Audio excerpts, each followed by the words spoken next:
Cameras on. Seems like it. Saturday morning, man. Live stream. Feeling good about today. It's probably gonna be a short one because I got some stuff to do this morning. Probably should have woke up a little earlier, but here I am, Manny Cabrera, live from the capsule. Um, Here with another live stream, man. I'm feeling good about today. Today's like we're gonna go for the three-peat. I'm putting out content 3 days in a row now. I did the couple of 500 or bust this week. I want to say I did them maybe Thursday and Friday, and got some really good response to that. I got a lot of people viewing. A lot of people kind of like it. I don't know if they're liking the drawings, if they're liking that I'm looking like a clown on camera, or that or they like the video, the way that the video is chopped up or whatnot. You know what I mean? I'm at that point at that stage now where I'm gonna have to start studying analytics to some degree and find out what is it that's making the needle move. um because the point is to build an audience and kind of have people that are interested in the same things I'm interested in to be listening in or chiming in, leaving comments, and us build a community of like-minded individuals. And I think that makes it fun. When I go to the tattoo shop and I'm tattooing and I'm around other tattooers and we're talking tattoo talk, that makes it very enjoyable. This makes it come full circle. You're not having to like pry information from anybody. We're kind of all in that mindset. Um, but yeah, man, things are on the up and up here at home base. Like I said, I have today's Saturday here. This is the day that my daughter does her one of her extracurricular activities, which is soccer. We went out to the field last night and practiced a little bit. I'm starting to be a little bit more proactive with that, like taking out a little bit of my personal time, which is not. I'm not asking for any merit for it. This is what fathers should do. This is what a mentor should do, is to kind of give your pupil and your children and whoever it is you're trying to give a helping hand to, uh, give them the tools that they need to actually succeed. And I've always said this is like her sixth season or something like that in soccer. And um I've always said that. I've always said like, I've always had that mindset that it's like you're not gonna do the bare minimum and get to the top. Like that's just not realistic. Like, talent is gonna take you so far. Your looks might take you so far. But it's a combination of a lot of things that add up to you being, above average and or the outlier, right? And Hey, what's going on? What's going on? Lionel P2I, thank you for chiming in the chat. Anybody who's listening, thank you guys very much for taking your time out on this Saturday morning to spend time with me, hear me ramble a little bit about my week and about things that I'm looking to kind of get done and start doing. So last week at practice, the coach was telling. Let me fix these lights here. The coach was telling my daughter like, hey, don't let this be the only time that you guys practice. Like, don't come to the field and their game is at 9. It's like 9:30 to 10:30. It's about an hour game or something, 9:45 to 10:30 or something like that. But usually we get there a little bit early. So we get there, I don't know, maybe 9:15. So they do like a 15-minute warm up and kind of practice. And he does a couple of little like moves to kind of get their hips and their legs warmed up. Mind you, these kids are 6 years old. But he said that to the 6-year-olds, and I was there. I was a parent on the sideline, and he was saying, "Don't let this be the only time you guys are practicing. Like when you guys come out to the field, you guys have been, you guys have gone to school, you guys have done all your other extracurricular activity, been with your parents, ran with your friends, did all your stuff. Did any of you guys pick up a ball? Don't let this be the only time you pick up a ball because it's gonna start. We're getting to the point now where it's gonna start showing because now you're going to be playing against other people that are actually interested in the game. Like the first 3 seasons or so with my daughter, like she wasn't, I was forcing her to play soccer. And she wasn't interested. She didn't come to me and say, uh, uh, what's going on, brother? I am originally from Massachusetts. I was born and raised in Massachusetts, but I'm of Dominican descent. Both my parents are Dominican. I'm first generation born American. But I was born in Massachusetts and I now live in Florida. Um, so getting back to what I was saying, he's like, it's gonna start showing because you're gonna start playing against other people. What's going on, Micah? I got my son over here. He's spying on me from the crack in the door. Um, you got other people that are just doing more. They're doing more, and it's gonna show. And you're gonna go and play on these fields, and these kids are gonna rip you apart because they're practicing 3 times a week and got a private tutor. It's just training them how to play soccer. You're going out there on Saturday and you completely forgot how to play. You're just like kind of revisiting the idea of playing soccer. So that's not what this video was. I kind of went on a little bit of a rambling spree there. This wasn't what this video was supposed to be about. This video was more supposed to be about the momentum that I feel like I'm kind of building a little bit with continual efforts.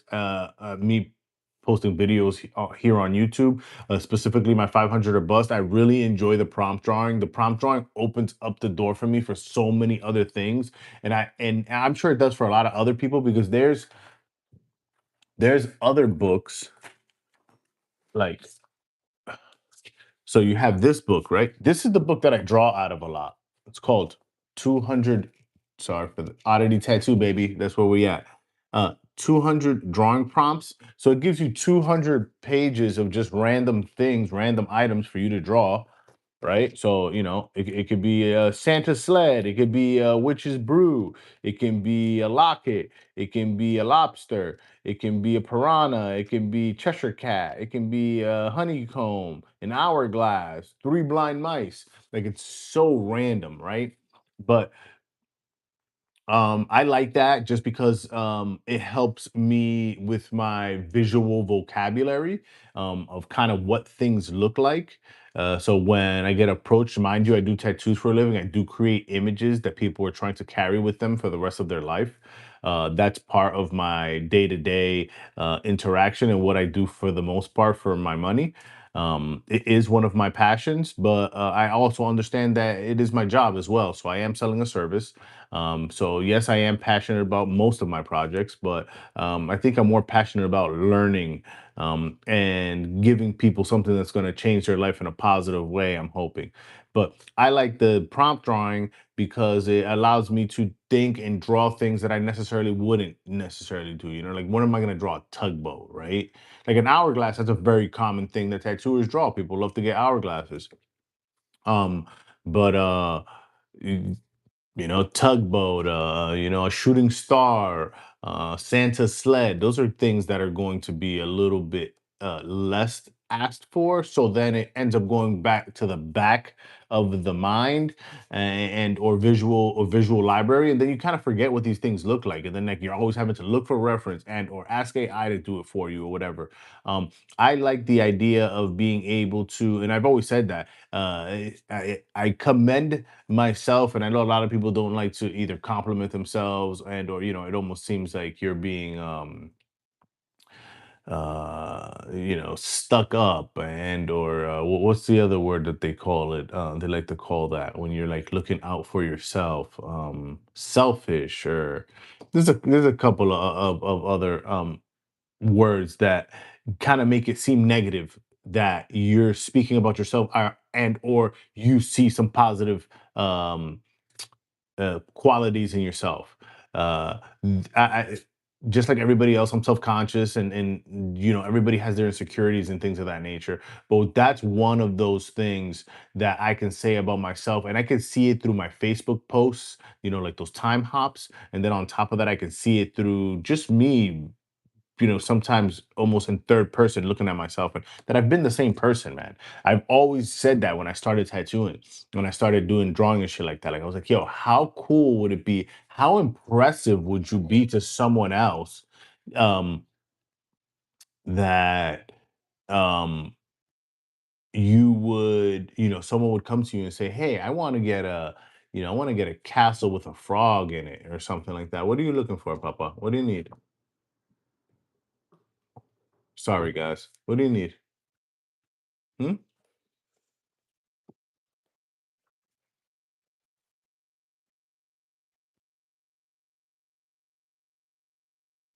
He wants to, he's got the screen on. He's got the screen on in his TV in his room, but he doesn't, he just wants to be with me right now. Come on. Come on, for the car. Ah. Everybody meet Micah.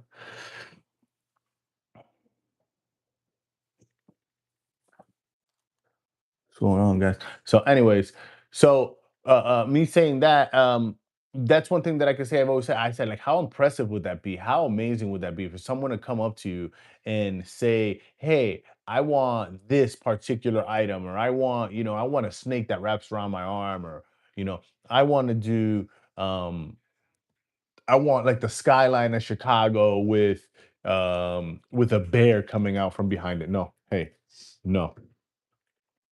I want a Chicago skyline with the bear coming out behind it. And for you to instantly be able to just um be able to just give me 1 second, guys. Let me go ahead and get this guy something to stay, ask me in a week, to stay a little bit disconnected from me so I can get the rest of my idea out. Hold on. This is the You want to go ahead and take this? Come on. Give me one moment, guys. Let me go ahead and set Micah up with this. There you go. All right. Go ahead. You got that one? Okay, awesome. Sorry about that, guys. Little interruption. Kind of one of those things that happen when you got kids and it's Saturday morning and everybody's not getting ready for school. It's a little bit of a task, but it's okay, man. That's I think that's my edge as well. People ask me that. I have a lot of um uh, comrades and people that I work with. We are in that era, I feel like, where like kids, that's not like a very common thing. Like, I find a lot of guys my age and a lot of girls my age, late 30s, and they're not thinking about having kids. That's not even in their They're not even thinking about that. Just because life is, and it's not, there is a little bit, I guess, of selfishness because they're trying to look out for number one. But I get it. It's just like life is really tough right now. Life is really hard. There's a lot of, for you to do anything well, it's going to pull you from so many different angles. And then once you have a kid, once you have a wife, once you have a home, all of those things, um pardon me, all of those things create responsibility, which takes time and money, and time and money are both things that they subtract from your life when it comes to timing, right? If you got to come up with money, that means you got to put the time in, and that's time that you're not spending on things that maybe you would actually like to do. So I do get the concept, but I do get that question pretty often. People are like, "Oh, I don't know how you do it. You got kids, you got a wife, you got all this," and then I'm also doing a lot of other extracurricular activities, whether it's working out and or trying to build a YouTube channel and or trying to build my professional career as far as learning more things, learning more about marketing, trying to have a social life, and go out with my kids and have dinner and lunches and things of that nature. But I think that gives me an edge and puts me in a realistic situation where it's just not like, um, all I have to do is worry about me and becoming the person that I want to be, and being able to achieve all those things. And then when you start throwing other items in the mix, which usually happens because life is a very unpredictable thing. If you're not built for adversity, it's really easy to sink. um but yeah, so then what we're going to do today also is kind of touch a little bit on those couple of drawings that I got done this week, which was the drawing for the first place medal, and then grandma's blanket. Both of the prompts, the first prompt was a gold first place medal, and the second prompt was a quilted um what was it?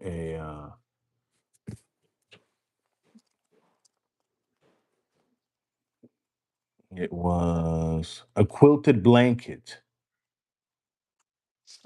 See if I can't find it real quick, just to make sure that I'm telling you the truth. Yeah, it's real cool too to see these things because I have like two or three of them, right? And it's cool to see that I'll have ones from like the other day, dude. I found a drawing, one of these drawing books from 21, dude. And it was there was definitely some smiling going on, and I enjoyed that. Um, but honestly, it kind of made me a little sad too because I seen that I've been doing this shit for fucking. Oh, sorry for cussing. I've been doing this for 5 years or so. Um, ballpark pretty hard, and man, it didn't seem like that there was that much progression, from the stuff that I seen on 21 to now. I was just like, I don't know, man. You should have got a lot better in 4 years, right? Okay, so here's a drawing. It was in another book. So we did the number one metal, and then we did the quilted blanket. Hey, hey, hey, hey, hey, hey, hey.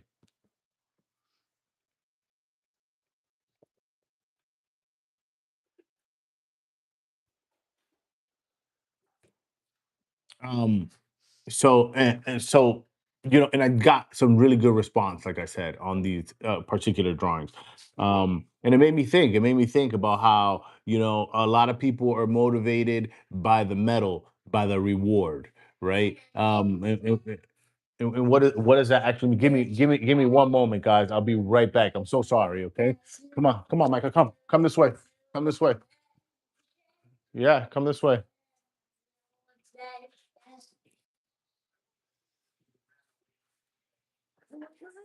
There you go.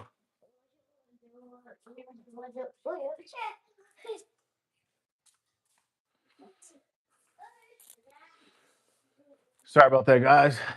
Had a got my 2-year-old that's kind of just trying to get attention, and he starts yelling. Whenever you're not paying too much attention to him, he'll just put the TV on and start yelling over the TV to kind of get your attention. But anyways, so everybody's like racing for the medal, right? And then you'll hear people that say, like, "Oh, it ain't all about the medal. It ain't all about being number one. It's all about putting in your effort." And all of that is valid and all that makes sense. But I would definitely like to uh, go back to I used to have a friend, a guy, person I used to work with, and he that was something that he used to like to stand on. Like, it's all about, you putting in your best foot forward and like, forget what other people think and stuff like that. And there's, like I said, there's merit in that, but we also live in a society. And like, if you didn't care what other people thought, you would just like dress in dirty clothes and you wouldn't brush your teeth and you wouldn't get haircuts.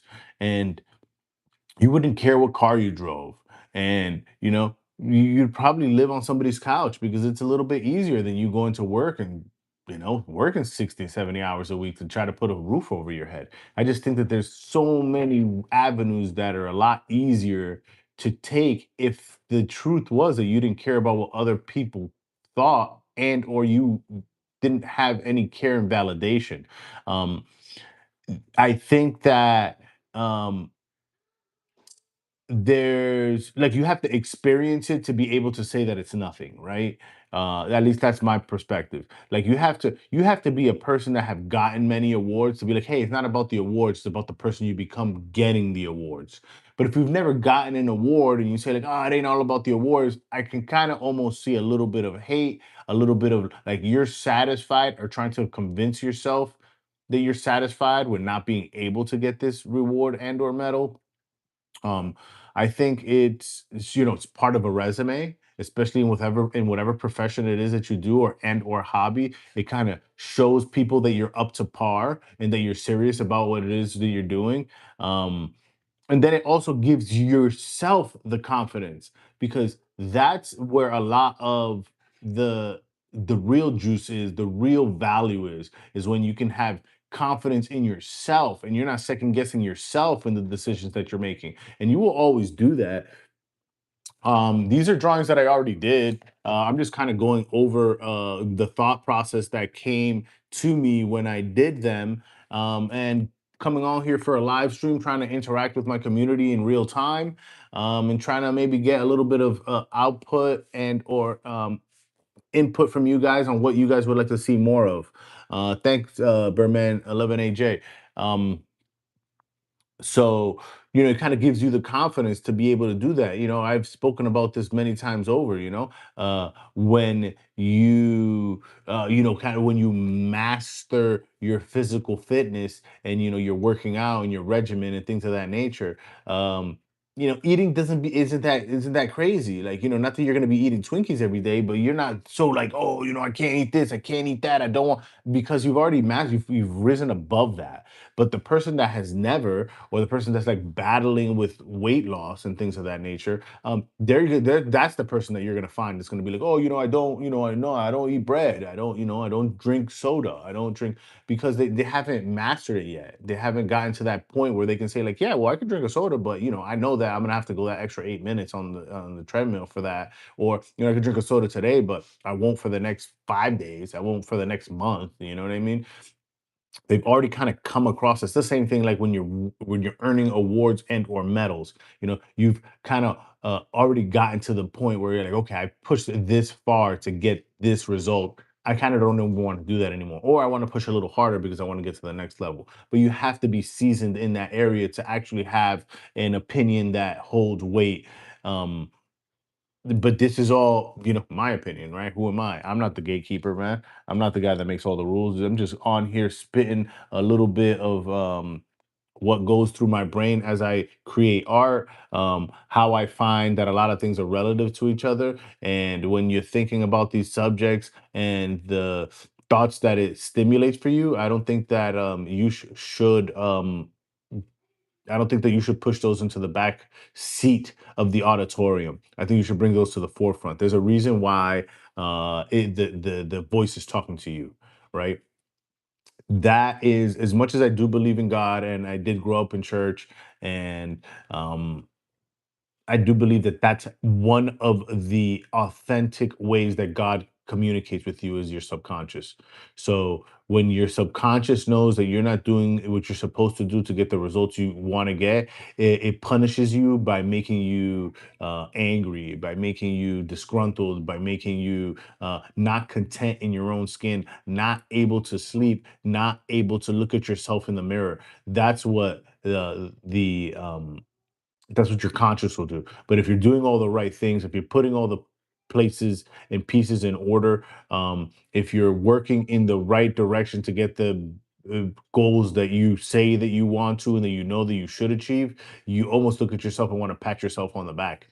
And I think that that's where that shift comes from. That shift from like the overachiever and the guy that's actually doing what he's supposed to do and doing it 100% correctly. When someone comes, and when someone comes at them and says something either sideways, disrespectful, he knows that you don't know what you're talking about. They don't even acknowledge you. And I've had that happen. I've had that happen to me on numerous occasions in my life, where, in my mind, right? Because I'm Mr. Know It All.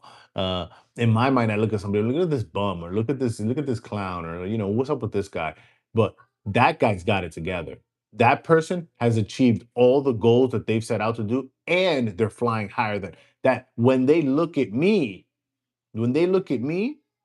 they say, I'm not even going to interact with this freaking guy. I'm not even going to interact with this guy. It's obvious that he hasn't figured it out yet. It's obvious. And the people that I think that have figured it out or that are on the track, they know. just like just like an artist can tell another artist is genuinely um genuinely interested in something or interested in a painting is by the way that they're looking at it. I think those that have achieved real success in real life situations, when I'm talking about a lot of the stuff that I'm talking about is like materialistic, you know what I mean? I hate to say it that way or put it in that form, but that is one of the ranking systems that we have here. But then comes the mental, then comes the confidence in yourself that, like, hey, I figured all of this out that everybody else is struggling to get. I figured it out. Gives you a little bit of confidence. All right. Gives you a little bit of air. So when someone says, like, hey, you should do it this way, in your mind that you've already tried that. What they're proposing, that was one of your first failures, right? Because you've been after it. But in my opinion, in the medals, in the awards that you get for the merit in actions that you put in, I believe that they are worth something. I believe that they work on many different levels for many different things. And um, that's just that. I don't believe that they're meaningless. I think that you can only say that when you've acquired a numerous amount of them. And then again, going to the next one, I'm going to make this really quick because Micah seems to be wanting to pull at me pretty good. I've given him the iPad and he still wants to come and be over here, so it's looking like he wants attention from Dad, and I'm not going to pull that from him. The second drawing that I did was the quilted blanket. It reminded me of a blanket that was given to me. I had a blanket just like this that was given to me by my grandmother. And then when I got with my wife, she gave me one that was very similar to this. It was a quilted blanket. It looked like it had a lot of different pieces put together. And that was one of my favorite blankets. Like I had that blanket for so long, it turned so thin, so paper thin that it didn't serve its purpose anymore, right? But it did serve its purpose. It served its purpose for me, which was like I just had this fondness for it. I just really liked the way it felt against my skin, and I really liked the way it traveled life with me.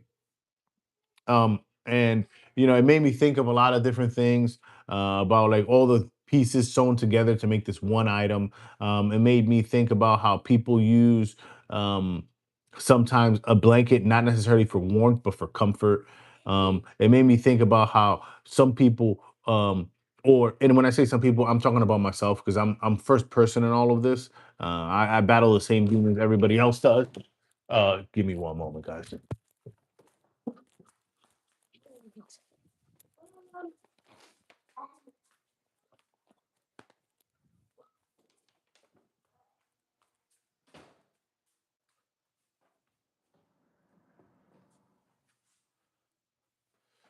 Super sorry about that. And how people use sometimes a blanket to cover themselves from the bullets in a gunfight. It's not enough. It's not enough. You're thinking it is. You're thinking you're putting it on top of you, and that nobody's gonna notice that you're under the blanket or that that's gonna protect you. It's not. You're still gonna get wet. You're still gonna get hurt. Um, you are just blanketing for a lack of better terms, lack of better wording, trying to cover yourself from someone that has X-ray vision, and that's life. You're not going to be able to run from it. So, recommendation from me, recommendation to myself, recommendation to all those that are listening. Nip it all in the bud. Find the issues. Uh, Find the problems, find the solutions. There's been plenty of big CEOs, and I want to say that it was from Steve Jobs, which was what the famous saying is. Um, but a lot of people think in these terms, and that's why they delegate their day-to-day tasks, and that's why so many people are falling in love with AI because AI can do this for you. And it's don't bring me problems, bring me the solutions. Don't rain on me with all the things that we need to do and that we can't do, we can't figure out. Give me the solution to how I can figure this stuff out, right? So don't use the shitty blanket to cover yourself from life's problems. It's not going to help. You're better off using it as a jacket and trekking forward. And for anything that you're interested in, anything that you love, anything that you want to have any type of respect or admiration from your peers, I would recommend getting certified, getting a medal of some sort, going to a convention, making ripples in the pond, and make yourself noticed. And with that awareness, that will also breed a little bit of confidence in yourself to allow you to actually create the things that you were meant to create without all the guardrails, with all the opinion-based thoughts in your mind that are guiding you to do things that maybe you don't even like. You're just kind of dancing, become the dancing pony. um, Again, thank you guys very much. I've been on here for about 30 minutes today. I'm going to keep it slightly short. I'm thinking I want to do longer live streams and do maybe 3 live streams a week. I'm thinking half an hour is good to start, but they could eventually start turning into something a little bit more if I do get more people to chime in. And or I'm trying to get my channel to monetization where I can get some super chats, and maybe you guys can in the audience can ask me questions about my artistic journey, about a little bit of my fitness, some of my family life, what books have I been reading, or anything of that nature. Again, I appreciate you guys very much. I'm currently just started to get stuff off of the top rack of the Murphy bed because I'm trying to rearrange the YouTube studio. Thank you guys very much again. My name is Manny Cabrera. The channel is From the Capsule. We're on our race to get 500 subs. If you watched, if you had any questions, if you're interested in anything that I have to say and or draw or tattoo, feel free to follow me on Instagram, Art by Manny. On TikTok, it's From the Capsule. And on Facebook, it's Manny Cabrera and Art by Manny. Thank you guys very much once again. Feel free to like, comment, and subscribe. And I will see you guys in the next live stream tomorrow morning, Sunday, the 11th, the 12th of April. Feel free to chime in. My daughter's birthday is in a couple of weeks. I'm super excited about that as well. Thank you. And we'll convene at a later date.